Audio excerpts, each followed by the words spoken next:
This is the Steve Gruber Show. It sure is steadfast and focused on the future.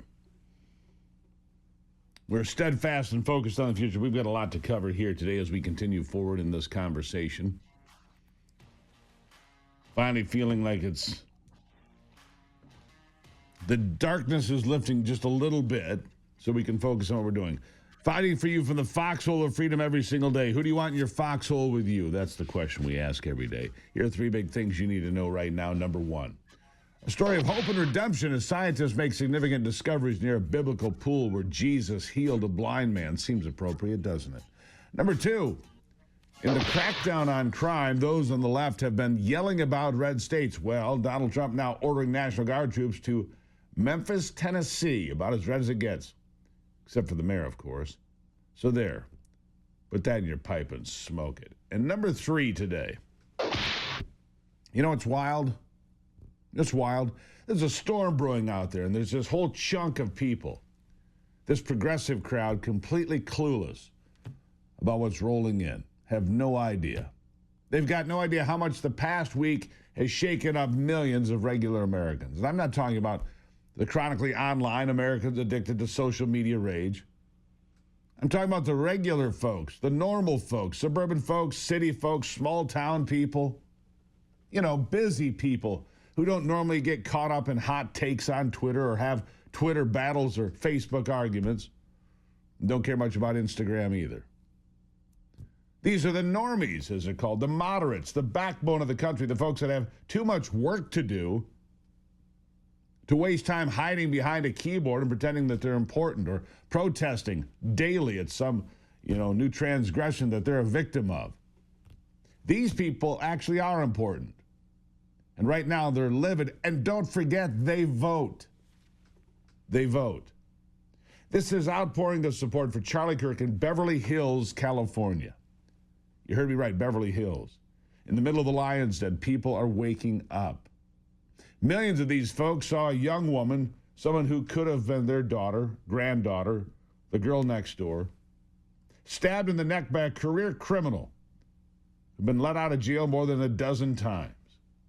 That image hit them hard. 2 days later, they watched a video of a conservative speaker, a young man talking to college kids, get shot dead in front of a crowd of 3,000. 3,000. Some knew his name, most didn't. But they all felt the weight of it. Grieving for a family they'd never met or never even thought about. Then, right after that, they opened their media accounts, their social media accounts, for the first time in a while. And they saw people they knew. Teachers, nurses, the guy at the grocery store, the veterinarian, the guy down the street, cheering the murder like it was a touchdown. Not excusing it, celebrating it. Some actually literally dancing and singing in the streets. Even amid this kind of tragedy, the intolerant left, they're keeping up the exact same kind of rhetoric. Here's Oxford Union's president calling conservatism a cancer that needs to be removed by any means necessary. Listen to this. To effectively create change in the world we desire. And Side Prop will argue that at times there is simply nothing else that can be required other than violent retaliation. And this is a view I wholeheartedly agree with. The view that some institutions are too broken, too aggressive, too oppressive to be reformed. Like cancers of our society, they must and they should be taken down by any means necessary. Any means necessary. The left can continue to try to act like this is just a sentiment among the fringe, but the evidence is stacking up against them. All of them, because if you are silent, if you don't call this out for the filth that it is, you're not part of the problem. I'm here to tell you quite bluntly, you are the problem. And here's what it's doing to those regular Americans. They're not just sitting there anymore. They've realized politics isn't some far-off zero-sum game. It's about their lives, their kids, their safety, and their future.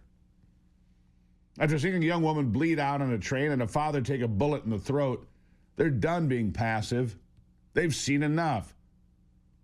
They're not just leaning right, they're charging that way, full speed, because they're pinning the blame on the progressive crowd, the ones celebrating the assassination in the end zone. Only a rare few Democrats are seeing what's happening.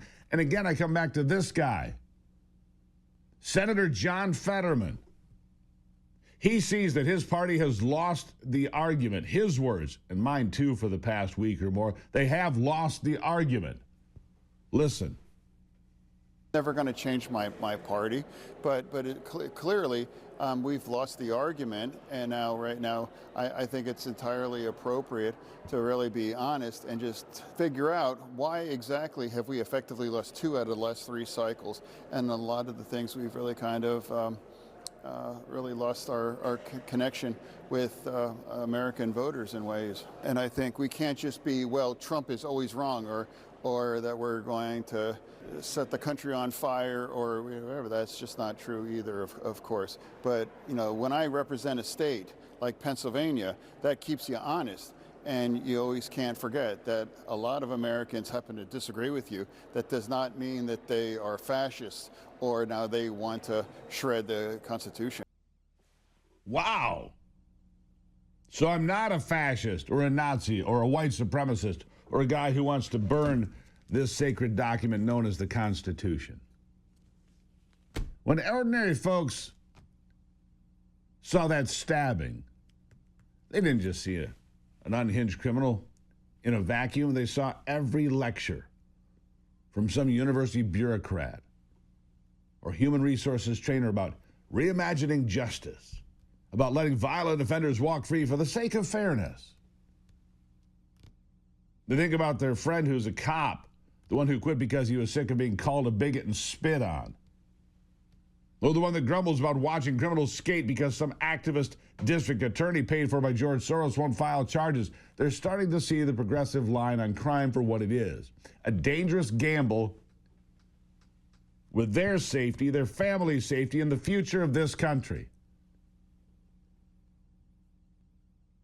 When they watched Charlie's blood spill, they didn't just see one tragedy. They saw every radical they've ever met who slaps the fascist label on anyone who doesn't vote their way, who tosses around jokes about smashing conservatives. They're finally starting to wonder if those ideas could come for them next, for their beliefs, their faith, or their skin color, whatever it may be.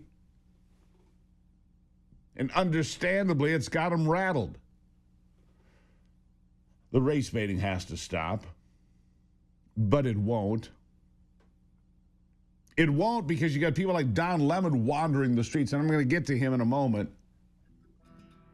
And you can understand why he was booted off the air of the far-left echo chamber, better known as Chicken Noodle News. The left has lost the argument. The left lost the argument forever on September the 10th with the execution of a man debating people on a college campus. Debating people. Shot dead. We'll have more in a moment. It's the Steve Gruber Show.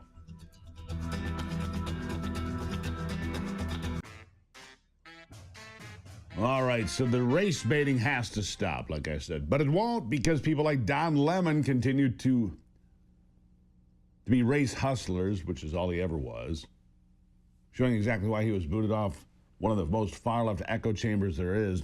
Chicken Noodle News tries to corner a black woman into sparing Charlie Kirk, but she won't do it for him. Watch. What do you think would happen to Charlie Kirk? It's just messed up, totally messed up. You know that was messed up. Like, nobody deserved that. He definitely didn't deserve that. He was a good guy. You think he was a good guy? I think he was. You Only think? Kirk you Good recognize morals. is Captain Kirk. The what? The only Kirk you recognize is Captain Kirk. I don't know Charlie Kirk. I don't know who You that is. don't know who it is? I don't know who that is. I know who it was.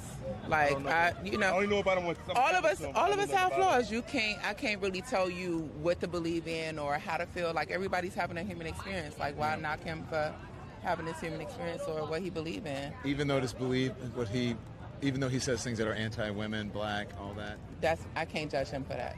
You can't. I can't judge him for that. But I can use judgment. He didn't deserve that.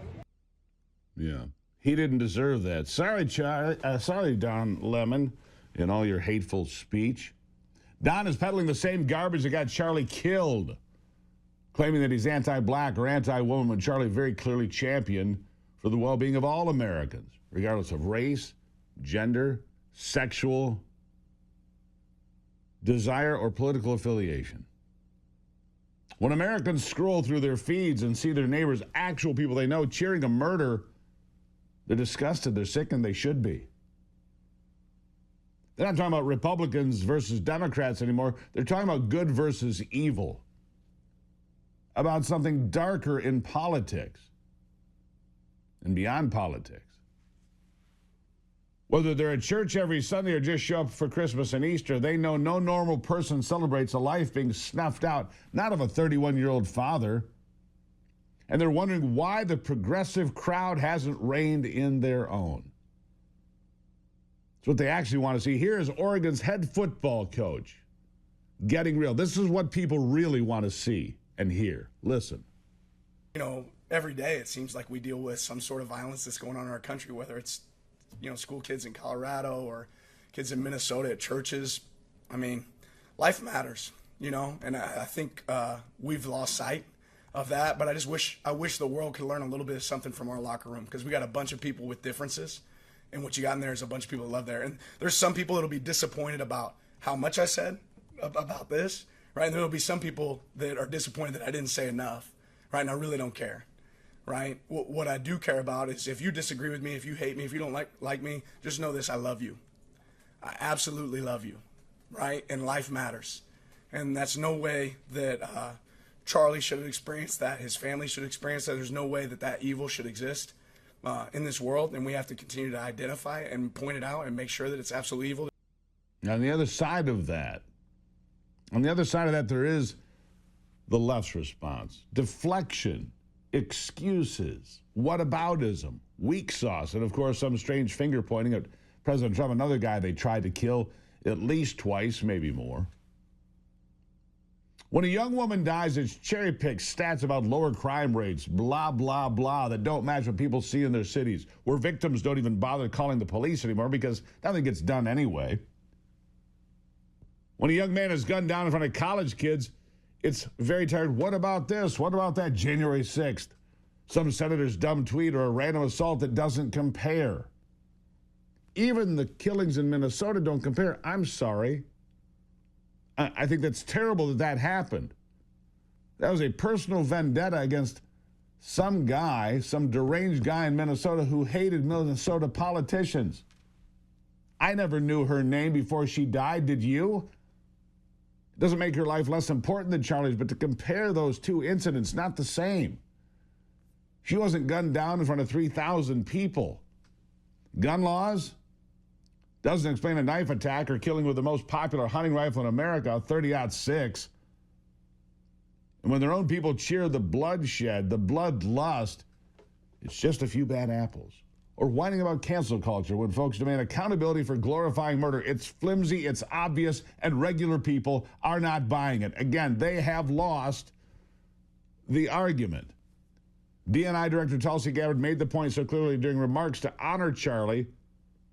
Charlie had the right idea. He knew how to win the battle, and it's the exact opposite of what the left is doing. Listen to this. The day after Charlie was killed, really distraught. And she said, "What do we do now?" I know the answer should be love. The answer should be peace, but Charlie tried that and it didn't work. And my response to her was, no, it did work. Powerfully.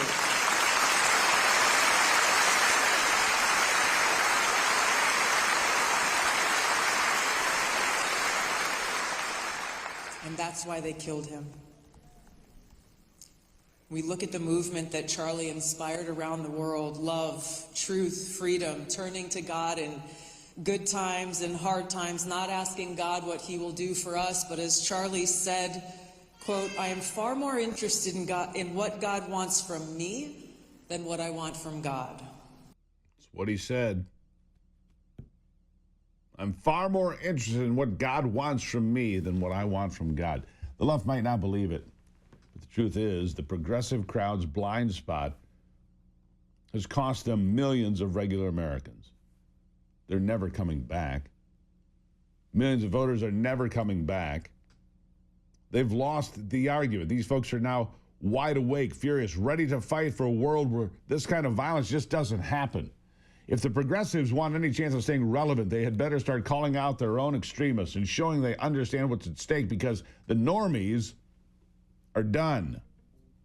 They're not looking back unless something changes fast. The normies are done.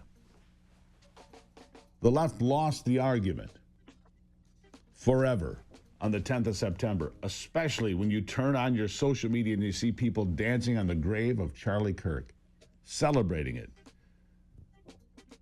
People know they have a stake now because they have to. I'll take a break. It's the Steve Gruber Show. I'll be right back.